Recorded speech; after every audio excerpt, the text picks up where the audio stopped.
Сьогодні буде обзор на 4 набори Ліле і ось така компанія. Я не знаю, ось тут від 6 років, тут від 6 до 12. Артикул 78069, такий самий тут, 25 гривень, 15 деталей. Тут артикул М1002, 1. Тут артикул такий самий, тільки у кінці 2. 5, то есть. Ось тут ось таке ззаді. Ще мініфігурки і наклейки. Ось так. Давайте перейдемо до самих мініфігурок.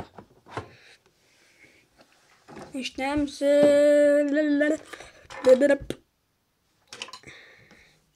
ось сюди. Карточки я буду показувати у своєму, усі карточки, так би всі карточки свої. Ось так. Ось тут у них була ось така підставка Лілі Бокс. І ще були ось такі сценки. Де то вони? Ось, я не став збирати і зразу Наталі показав. Ось це перше. В неї ось такі принти. Ось таке. Ось не резинові, пластикові крилля. Ось такий капюшон. Ось такий принт.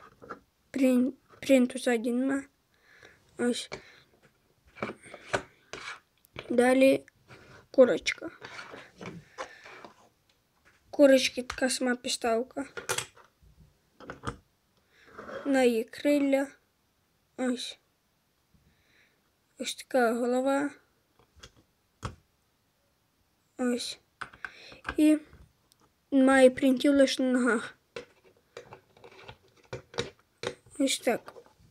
Далі. Самі дівчата. Одної дівчини в мене загубилася одна квіточка. Ви вибачте. Ось така підставка, можете прочитати, і квіточки є. Ось таке волосся біле, ось такі сніжиночки. Ось такі ось ноги. Далі. Знову така сама підставка, усі квіти є. Ось таке лице, ось таке волосся, квіточка є, ось тут зірочка. Ось так. Всім дайте, всім папа. Підписуйтесь на мій канал і ставте лайк.